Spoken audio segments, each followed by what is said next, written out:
Snap Tackle Pod, it's back yet again. Playoff version. Welcome to it. I'm Mick Shaffer of KSHB 41. I'm at KSHB 41. Yeah, it's a little later in the morning. A little later in the morning, you're actually at work. Well, yeah, I'm always at work. A lot this. I'm preparing to go to Germany next week. Yes. Yes. I've got some things. I took 10 hours of German in college. I don't know how dangerous I am. I was dangerous there for a while. But I'm going to be able to look up. I've got lots of things planned for you next week to send you off right. I took 3 years of German in high school and in college, and even took a 3-week trip there one time. It was a long time ago. So I don't retain much German. Yeah, I mean it's an interesting language. We'll talk. Let's not get into the German this week. We'll very similar to English. Yes, a lot of the words are derived from the same words. The sentence structure, that's the biggest. That's the biggest thing. We go from English to, say, Spanish. We're throwing adjectives right after nouns as opposed to before. Some verbs in different places than you would in the put them in the English language. Germany sentence structure is very similar, so that helps. Verb at the end. What's that? The verb's at the end, though, right? No. If I remember correctly. No. I didn't do well. I didn't say I did well in those 10 hours. I got subject, at least verb, a C. object. Subject, verb, object for most sentence structures in English and in German. He is Dion, Clisso of PrepsKC, and this is Snap Tackle Pod. Thanks for joining us here as we head first, really, into the playoffs, Dion. Yes. It's here. Yes. Week 9 and week 8 for Kansas and Missouri. And with the, it used to be on the Missouri side, you had all kinds of tasty 4-5 matchups. With the restructuring of the classes, nothing's tasty. 4-5s have become what would have been like a 6-7. There's so many buys now. Yeah, especially in class 6. There's a lot of buys, and I don't know. We'll see. We'll give it a couple. Give it a couple of years. They'll figure something out to change here in a few years. And just find a number where it's 32 or 48, 64 to where like everybody plays every week. You go for high school football to play. You do not go out for high school football to have a bye week. I don't care if you're really good. If everybody's making the playoffs, have everybody play every week. Yeah, I mean, but then you got to come up with 32-64, and the math doesn't work that way in Missouri right now. So why can't you do top 32? Then the next 30. Well, if you take the top 32, yes, I could see that. There are ways to do it. There are ways to maybe have your districts, mean more instead of just playing each other with the point system. And the problem with the point system is, or taking a top 32, especially like in class 6 or even class 1, if you were to look at that one because they have 36, is that there's some areas that are just brutal, and I'm not trying to, I'm sure Seckman is a fine team. They're undefeated in St. Louis. Wait, who's that? Seckman. It's a St. Louis sub. I haven't heard of them. Yes, they're undefeated. They're the jump up, play the St. Louis schedule. Class 6. They're ranked 9th currently in front of Lee Summit West, who I believe that if Lee Summit West played Seckman, that the JV would probably be sniffing the game before halftime. But that's the way it is. I mean, I think, if you were to go to the top 32, you would find teams in certain pockets, and one of those pockets being Kansas City with as many teams as we have in class 6, teams getting left at home. Because Liberty is a good team. Staley's a 3-win team that has beaten some teams and played with Lee Summit North. It's kind of what you got. You got some of those teams that are some middling teams. Hey, there was a Lee Summit team a few years back that was a 6 seed that made it all the way to the district championship game. I think I feel like a 7-seeded or an 8-seeded Ray Peck won a couple games. So I mean, because they went down south and did that. But no, it's going to be interesting to see how that shakes out. But I don't know on the Kansas side if I love 1 versus 16. I mean, there's some games where you fear for the safety of some of those kids. Yeah, but I mean, a lot of times those teams are playing other teams that are like, regular season that are really good too. But I would say don't have everybody make the playoffs if you're doing buys. That would be my. Would, the way you would do that though is to chop off the bottom quarter or something like that. Well, have your conferences be your districts. Yeah, and if as long as you had everybody, if to get out of it and get to the playoffs, you played everybody in your league. And the top 4 or top 6 teams in your league go, and you have a tiebreaker, head to head or then points plus minus points like the old districts, I don't have a problem with that. But having a mathematical equation to get out or just basic record to get out doesn't seem to be fair either. I mean, no, especially the record too. That's not a fair way. I like Missouri's better in that, they at least are weighting some of these games, who they're playing and all that stuff. Strength of schedule matters. Yes. And let's talk league. How about that? League really doesn't matter anymore, but it does this week heading into the playoffs. We don't have a ton of marquee matchups, and there weren't a whole lot of, big time upsets or anything like that last week. We'll start Missouri here. So here are the champions of all the suburban leagues. Smithville Blue, Liberty North Gold, Oak Park Red, Lee Summit North Silver, Grain Valley White. Any of those shock you, or would you have picked all those at the beginning of the season? That's probably pretty chalky. Pretty close, right? Yeah, it's pretty chalky. Yeah, pretty chalky. I mean, I think we all thought Grain Valley was going to be pretty good. Maybe Oak Park being undefeated might be. Oak Park might be being undefeated. I mean, because they had Grain Valley. I think Grain Valley, Oak Park in that mix because they all played each other. Yeah. Grain Valley's only lost to Oak Park by 1 point. Yeah. So Smithville too. I mean, they could have taken on a couple losses and close wins, but yeah. Yeah, no, I think all those leagues kind of came to fruition. You look up, if you want to go further, you look at the KCI, it was East Buchanan.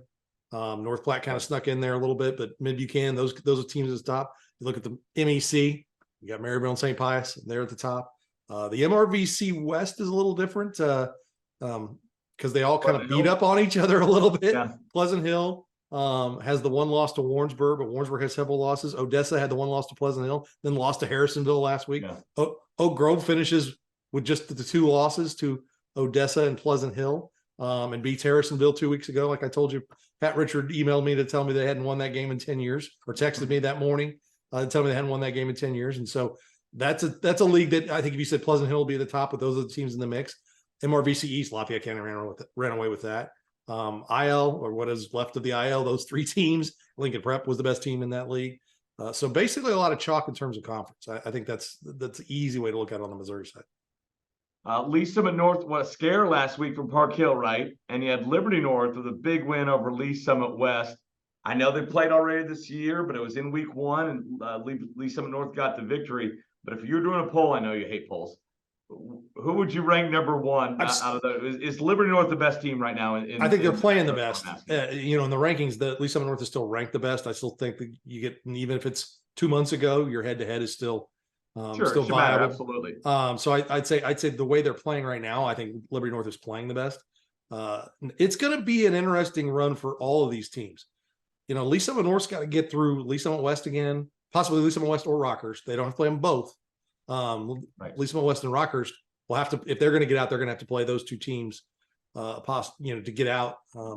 Then that district goes south and plays Nixa, and will probably be a game, unless it's a Rockhurst or a Lee Summit West, in Springfield, in that area. I'm not saying shenanigans haven't happened before, but talk to Royce Boehm about 2012. Get his thoughts on that, about a game down in Springfield, I think at Glendale, on very wet field, where 3 players from they were running all straight at him, right down the gut at Lee Summit North, and they couldn't stop him on a field that allegedly was, even with a weekend of rain, was watered. And supposedly the old accidentally got left on. And come to find out, 3 players from Glendale had too long, the half inch instead of the third of an inch, or 3/4 of an inch instead of a half inch, which the 3/4 are illegal. And as my wife said, there was only 3 of them. And I go, well, when it's the center, the quarterback, and the tailback, that's all you need. All right. and those spikes were changed at halftime, and at least some of us had to come back. So whoever comes out of that district and has to go to Nixa, if they're on the road at Nixa, they will get no favors and no love from anyone down in Southwest Missouri. Right. So that's a tough road for them. And then if you're, Liberty North or Liberty or whoever comes out of that district, I'm assuming it's probably gonna be Liberty North, but Liberty's playing pretty well. You got to go up against an Oak Park or St. Joe Central or somebody whoever comes out of that district. And we saw St. Joe Central take Oak Park to the limit, 2 weeks ago. So they're a dangerous team. And the one thing about Oak Park and St. Joe Central is they both could score. Mm-hmm. And that's a dangerous thing. Liberty North can shut just about anybody down, but those 2 teams can score. And a couple weeks ago, Blue Spring South put 26 points up on them. Coach Lehrman told us last week that really not exposed, but Blue Spring South did some things to them that other people hadn't done. I think his statement was, some people just spread you out to show that they can spread you out. And it's like, no, Blue Spring South had an idea what they wanted to do with you once they spread you out. And he goes, and we had to adjust to that. He goes, and that taught us something right there. So, that's that. I don't know if it's lucky for anybody else that Blue Spring South may have opened up something that Liberty North said, oh, look what we need to fix. And they fixed it. All right. On the Kansas side, DeSoto wins the UKC. I think that would have been chalk, right? We would have predicted that at the beginning of the season. Yeah, I think that's with Baser at halftime. And that's even with suffering a key injury, and Carson Miller, their quarterback, went down. The quarterback's out for the year. That's killer. Actually, no, the backup quarterback, Drew Parks, heck of an athlete. He's in now and brings a little different. So maybe a better thrower. Carson Miller, the faster of the two, but I mean, that says a lot about DeSoto right there. That they can lose that guy and be just as dominant on offense as they were. Yeah, they've always. I mean, you run the flex ball, and they've always had one of those backs they can kind of move into that position, backs or a quarterback. Because Jackson Miller's older brother actually got hurt at one point during his career.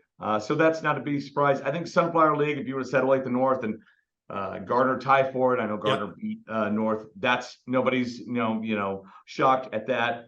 But the EKL, Miege wins it. Yes.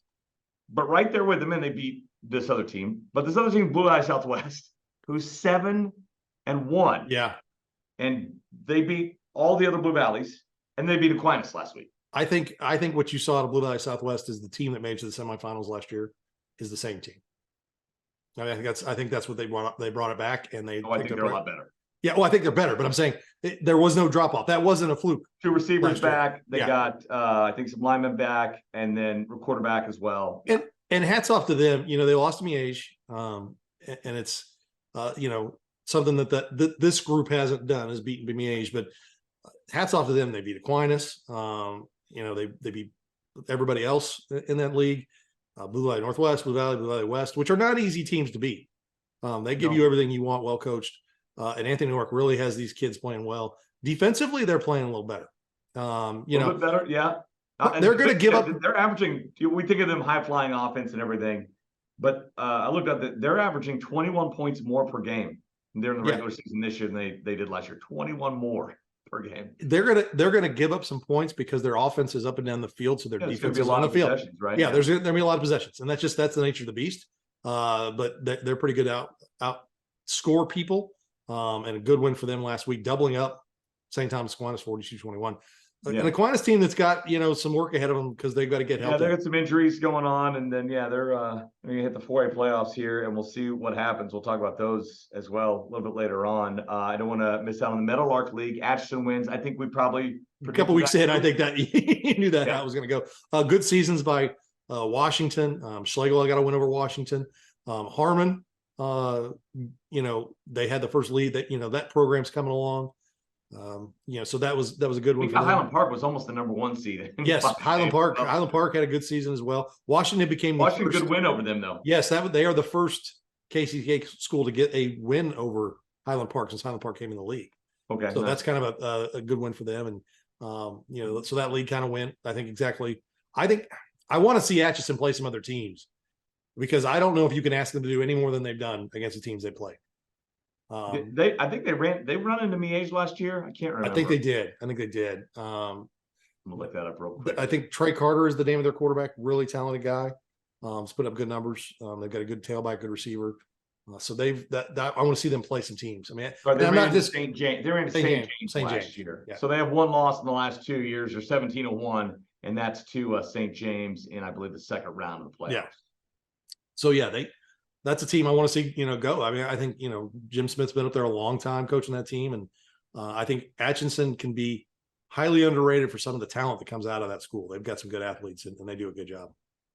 Let's get to it. Big 3 games of the week this week. As we're talking about these 4A teams, we'll just start right there. It's always the yearly thing in the 4A bracket. Can these Atchisons or these Lewisburgs, these Basers, these teams that have put together really good years stay up with the Catholics? And we have, I guess a non-Catholic game here on your big 3, Piper at Eudora. Why are you picking that one? The last 2 times these teams have played in the regular season in 2020, Piper won on a last second, as the clock runs out, touchdown pass. I remember that. Yes. Yeah. The year before, in the playoffs, the first round of the playoffs, it was Eudora who was trying to turn things around. This was kind of the beginning of their turnaround of becoming a pretty good team. Gets Piper with a touchdown and 2-point conversion with like no time left on the clock. So I'm assuming, these are different teams. These are a whole different group of kids. But the last few times these teams have got together, it's been down to the wire. They're both 4-4. I think they faced, pretty similar type opponents and had them, they kind of beat the teams they should beat and lost the teams that maybe they should lose to. And, or at least, some of those 50-50 games. So I think it's two well-coached teams, Piper, Coach John Black, and Drew Steffen. Drew Steffen's one of the good young coaches in the league that's out there. And so it's those two teams, I think that they would be good regular season foes, even though they're in different conferences now. I think they're probably good fits for their conferences. There's, Eudora's still down the frontier and Piper in the UKC. But if you're asking games I'd like to see scheduled every year, I'd like to see those games scheduled. I tell you this, the other 29 teams in the 4A playoffs are loving how the bracket's set up this year, right? Because everybody's already, worried about Miege, Aquinas, and St. James. Well, St. James plays Miege. Yes, right? the last 9 champions. Round. And the winner is going to play the winner of Aquinas and Fort Scott. Very well could be Aquinas there. And 2 rounds, you're going to have 2 of them out. Yeah. You have 2 of them out.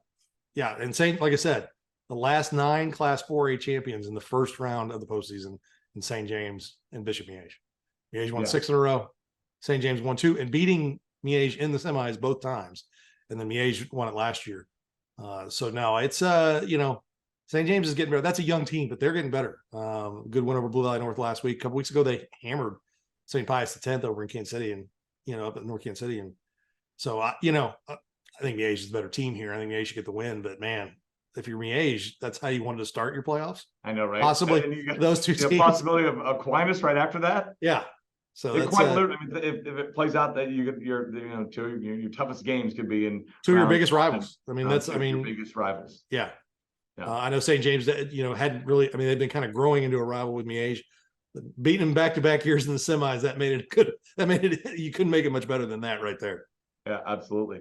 All right, that's St. James and Miege, another one of your Remax Big 3 games of the week. Your last one on the Kansas side is Shawnee Mission East at Shawnee Mission Northwest. I look at this Kansas 6A bracket. I think it could be Wild West. I think you got your favorites in Gardner and Olathe North, but the 4 Blue Valleys in there with a handful of Olathes, a couple of the Shawnee Missions. So many of these games are going to be pick'em games. This game a couple weeks ago was 1940, a tough defensive battle, but back and forth. I mean, East jumped out, and then Shawnee Mission Northwest came back on them defensively. And share a field, right? Yeah, I mean, they both are home. I mean, they're both home fields, and even though it's not their school, but they both play at Shawnee Mission North. I like the defensive side of Shawnee Mission Northwest. We know they can play great defense. I think the flex bone that Coach Semino's doing is really, you could see them kind of getting better as the season goes on, and they've had some nice wins. They're both 3-5, and they both have had similar experiences, and it's a great first round game, and it made the cut just barely over Olathe South and Shawnee Mission South, who played 41-40 2 weeks ago, 1-point game, and that's a rematch, and that's going to be the Spectrum game this week. So I'm looking forward to seeing that, to kind of get eyes on both Olathe South, who's all over the place, and Shawnee Mission South, who's been, just banging. I want to give a shout out to the Raiders. They have 3 1-point losses this year. That's not easy to do. 2 in their last 2 games. That's hard to do, to get that close. And I mean, and I'm sure Coach Foster's like, I don't want to hear about how close we got. Right. I mean, it's a sign of progress, honestly. You look, they're not a 1-7 team, right? They're a team that can win a game or 2, absolutely. In this yes. Shawnee Mission South is a dangerous team, and so is Olathe South. I mean, that's a team that, if they get past this one, 41-40, 41-40 2 weeks ago. Wow, I tell you, it's all over the place. And it's funny, even the 1-16 matchup there, Gardner against Blue Valley North. They're taking on Drew Hudgens, who is without a doubt the biggest expert at stopping the flex bone in Kansas City. He did it for years at Mill Valley. And look, I know he might not have the horses quite yet there at Blue Valley North. Still, I believe, looking for their first win. But it's funny how that he's seen that Gardner flex bone plenty of times. Well, and that's the thing. I mean, Gardner should win that game, but if you can disrupt, make him put the ball on the ground a couple times, that's when things get sticky. I mean, real quick. I don't know if Blue Valley North has enough offense to counter that, and and get things going right. But you're right. That's an interesting 116 matchup, to say the least. Another team, watch out for Blue Valley. I feel like they're playing their best football right now. Yeah, they got John Price there, tailback, and they can grind you out. I mean, they want to play physical. They want to run the ball. And Blue Valley West, too. They've been in every game they played. And that's a team that the last few years you don't want to play in the postseason because they've made some deep runs. Well, and it was a who's who at Blue Valley West last week with all the Chiefs showing up. It was Dave Merritt's son taking on Matt Nagy's son. But Blue Valley, I mean, almost beat Aquinas 2 weeks ago, beat Blue Valley West. Close with Bishop Miege. Yeah. The closest any team in that conference played Miege. We're leading that game early at halftime, I think, and Miege came back right before Blue Springs as well. And so, no, it's a team that's very capable. Like I said, I mean, 6A playoffs could be just be absolutely nuts. All right, let's get over to the Missouri side here, Dion. And you've got North Kansas City at Chrisman. Why are you choosing that one? Well, you know, both these teams have struggled at times this year. You know, North Kansas City's defense has shown up, and they held St. Joe Central to like 24 points. I think they held Platte County under 20. I mean, those are two pretty high-scoring teams. So their defense has been there. They've struggled offensively. Chrisman has had some good games. That, you know, they played well against Raytown and Winnetonka and got those wins, but then they, you know, struggled after that. But they're both teams that, you know, want to kind of get their programs a step forward. And this is, you know, I know you don't like the buys, but some of these 4 or 5 games are the opportunity for coaches to have something positive to take into the post, you know, even if they lose the next week, something's positive with their kids. And this is an opportunity. You're going to play somebody who's kind of equally matched to you. And I think Chrisman and North Kansas City are two really good head coaches, Michael Rose-Ivy and Leon Douglas, and good staffs. And I'm kind of curious to see how they kind of go through that and take what they did well in the regular season and apply it to the postseason and try and forget what happened, some of those bad games, and get moving forward. Yeah, 4-5, William Chrisman, 2-7, North Kansas City. And that one, you've also got Park Hill South at Staley. Is this another 4-5? Yes, and that was a 1-point game a few weeks ago. Yeah, 18-17. Right. Staley got the win there, but no, this is and Park Hill South is a team that's played a lot of games within 7 to 10 points or one score this year, and under Coach Justin Ponce is his first year.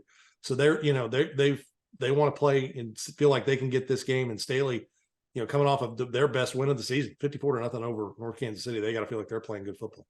Yeah, and Park Hill South, of course, beat Lee Summit last week. They beat Lee Summit last week, very close with Platte County, yes. But that's it on the schedule. It's all forfeits before that. Yes.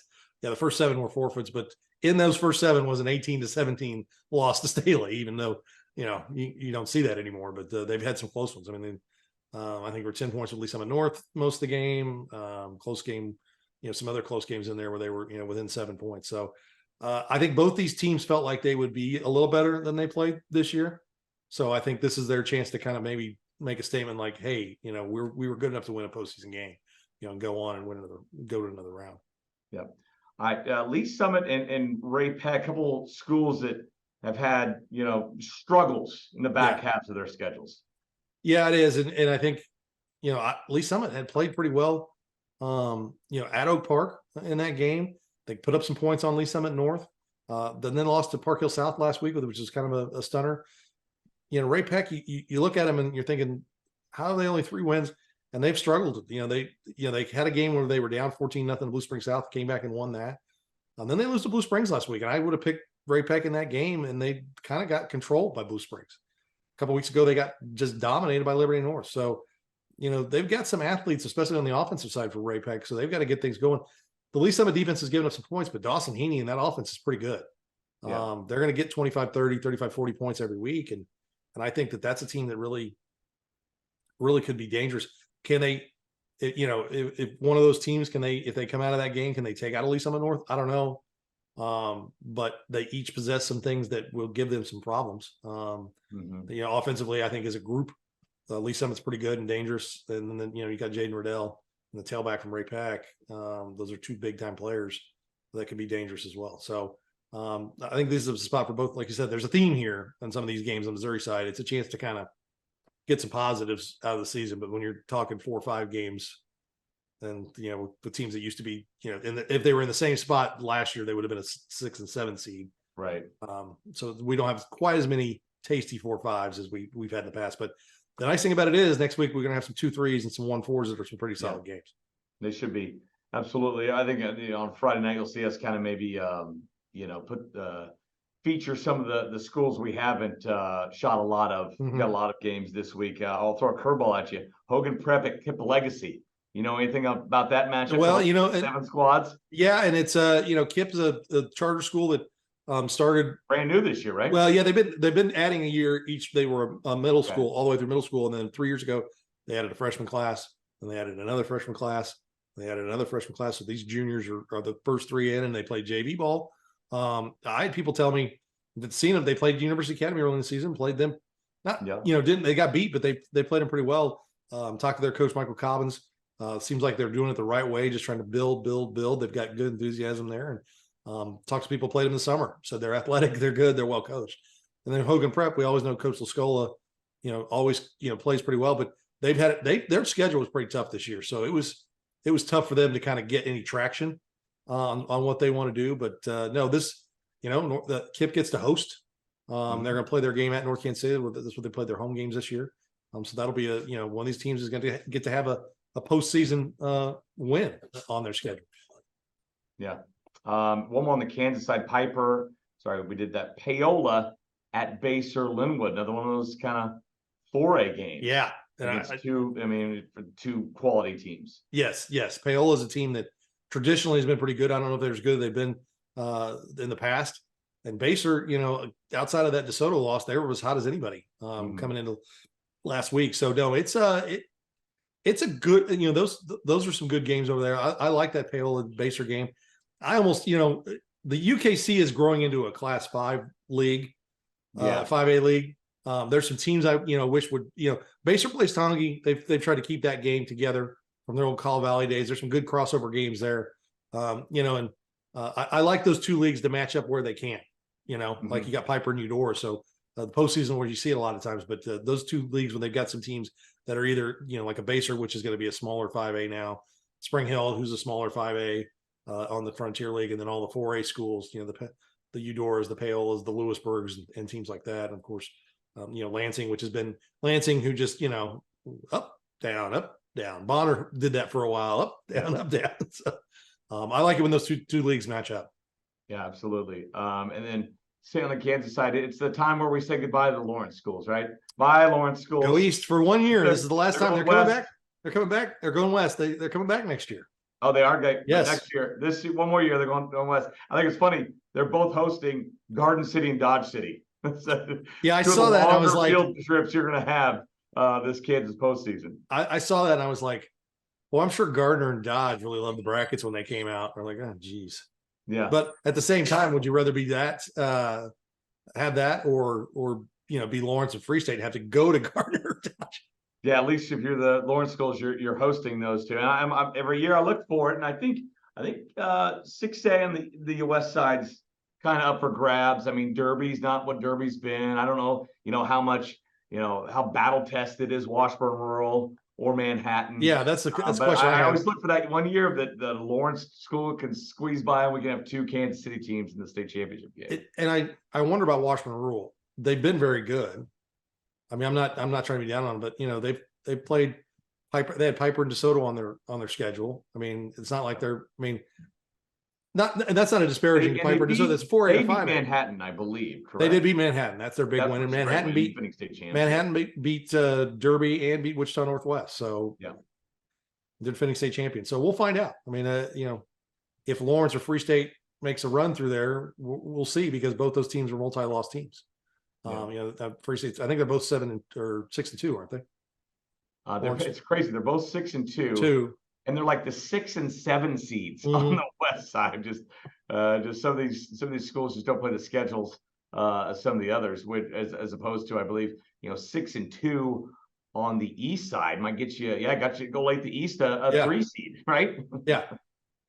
Yeah, and talk about a team that's playing really well. I'll like the East. Yeah, watch out for East. And they have Wyandotte at first, and then they play the winner of Blue Valley and Olathe West. I'm telling you, I keep looking at teams in the 6A bracket that can make a run. Then I look up like a column, like, oh, I don't know, the team above them can make a run. It's going to be a fun playoffs to watch, as opposed to maybe some of the 5A and 4A. You got your 3 favorites, right? Yeah. Your 2 or 3 favorites. 6A. Again, I think Gardner and Olathe North are the favorites, but it might be close. I mean, between them and everybody else closer. The nice thing about it is after this next week, we'll start getting some really good. The next 2 weeks, next week, we always say and first then, 2 weeks are kind of, and then it's on for 2 or 3 weeks. Then quarterfinals and semifinals in both states are always the best weekends. Yeah. Because they're still in town, right? And it's not like the state championship games, but a lot of times those state championship games are blowouts. The closest games are the quarterfinals and the semifinals because those are teams in the area. They know each other, play similar schedules. They're built kind of similarly, and you as a product, you get the best games. So, yeah, that's it. I got a pack for Germany. Well, you want to do a little Simone watch before we? Oh yeah, we haven't done that enough this year. Absolutely. No, we haven't. And there was an updated one. We updated the Simone watch last week, heading into last week, and you saw. Where can they find that, by the way? TheSimoneAwards.com, and also follow at Simone Awards on Twitter and Facebook. And then I retweet it, of course, for my stuff as well. And if you look at the list, and just real quick, some names. Dylan Dunn. This is before last Friday. We haven't updated it yet because we'll update our stat leaders on Tuesday night as we record this on Tuesday afternoon. He was at 2,000 yards, 28 TDs, 300 yards a game, and he didn't do anything to hurt that last week. Wesley Edison, dual threat guy from Lawrence Free State. Braven Powell from Gardner Edgerton having a good year. Tillman Martin from Liberty North. Mm-hmm. He's at 1,500 yards, averaging 200 yards a game. Heaney from Lee Summit. He's a guy who's at 1,700 yards. He's at 220 yards a game, 13 touchdowns. The Lee Summit quarterback, Caden Carter, outstanding year. Ethan Hansen from Rockhurst. While his numbers aren't huge, he leads an offense that's very consistent. Elijah Leonard. Those are kind of the quarterbacks. Some running backs. And I'm going to save one for last.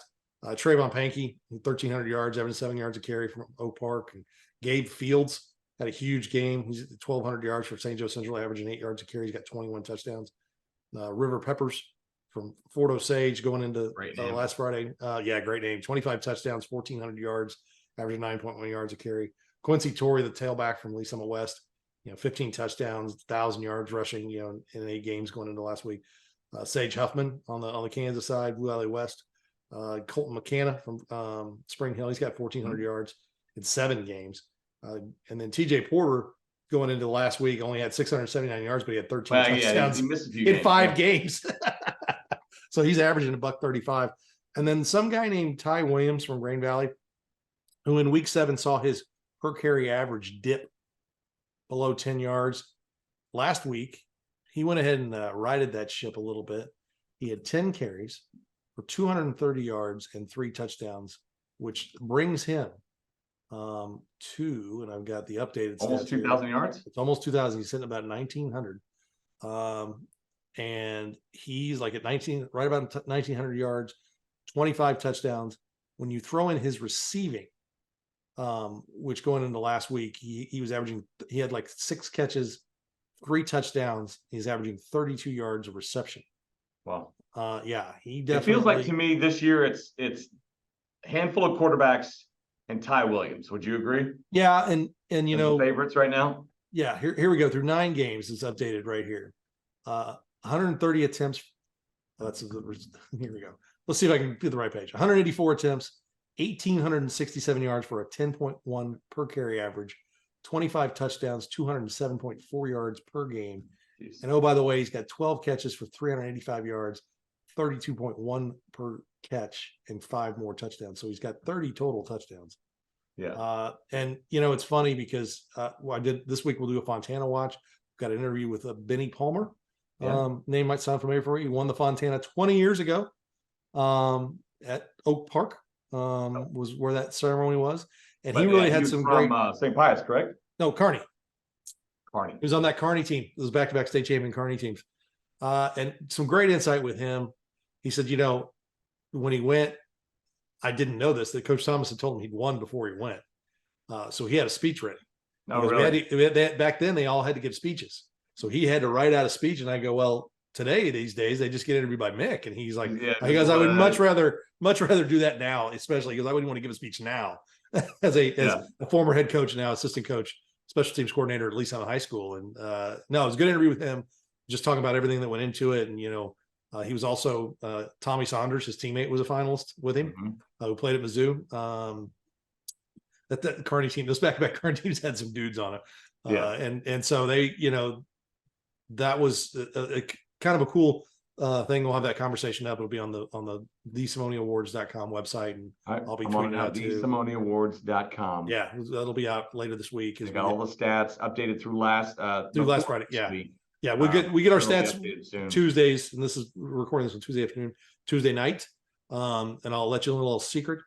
Depending on the week and depending on which child Cole Young has to do bedtime with, Yeah, we are those who love the stat leaders for PrepsKC as a city. We are at the mercy of a 5-year-old named Marin and how she decides how she's going to go to bed. So we're at her mercy. Last week we weren't, so it came out a little earlier. Dawson, who's a few years older, I think he's 8 or 9. He's little got his stuff together, but Marin can be a handful at bedtime. probably how the world works, right? Lots of people in important roles have kids, and if we only knew all the decisions that were made by sleep deprived adults. Yes, so kids if I don't know today. All the presidents out there, right? Yeah, I don't know. As we record, like I said, we record this on Tuesday. I don't know if it's a Marin week or a Dawson week. Okay. If it doesn't come out until close to 11, it's probably a Marin week. Point is, those are cool names for kids. Yes, Marin is a cool Unique, name, but not cutesy. Well done, Cole Young. Yes. Cole and his wife Jessica did a fantastic job. They're good kids. They're fun. Henry and Dawson are kind of buddies. They've been to some baseball games together, and so Henry kind of lets him have his nachos and that kind of stuff. So they've gotten to know each other. And Marin's cute, so little blonde girl. She's adorable. So we just say a silent prayer that she has a good path to bedtime tonight, and if it's her week and we get those in around 9:30, 10 o'clock instead of like 11:30, which has happened because Cole is the compiler. He's the one that uses the formula that there's a compiler that he goes and compiles them all, and then I edit them down to get them. Put some Benadryl on the gums, she'll go right to sleep. I thought you were gonna say something else. Whiskey too. But you put on your gums. Right. Yeah. All right, check us out, PrepsKC.com with all the updated scores throughout the night on Friday. It's some Thursday games as well this week. And then check us out on KSHB 41 Under the Lights with Aaron Ladd, McKinsey Nelson, Nick Jacobs producing that effort, and then Dion Clisso as well on the show on Friday. Should be fun. Best of luck to everybody out there and all the playoff games. It's the last week we'll be talking to everybody. After next week, half you'll be gone. Half the team. Hopefully, still fans tuning in. Still tune in. We had one of our biggest weeks. Still tune in. Yeah. It'd be great. All right, for Dion and Mick, we'll see you next time on Snap Tackle Pod.